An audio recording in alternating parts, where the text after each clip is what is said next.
How to add to inspiration in Instagram Edits app. I'm gonna guide you through the process on how to do it. Let's get started. First of all, on your phone, launch the Edits app. After you are in the app, make sure that you are logged in with your account. Once you are logged in, you will see this kind of home interface.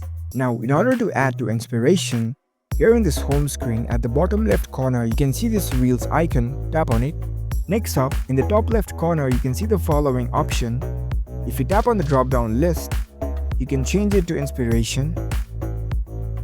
Now that you're in the inspiration page, in order to add to this inspiration, you can go through the reels, you can explore more reels that you like.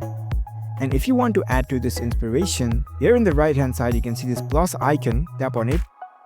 You can write your own idea over here. It's like you can add your notes to this inspiration reels. You can write whatever you want.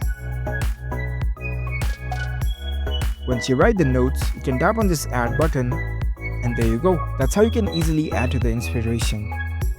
In order to view this added inspiration in the future, here in the bottom left you can tap on this icon. Now in the top you can see this Reels option. Tap on it. Here you can find the list of inspirations that you have added before. That's it. That's how you can easily add to inspiration in Instagram Edits app. If you found this video helpful, don't forget to give this video a thumbs up and subscribe to our channel for more tech tips. Thank you for watching.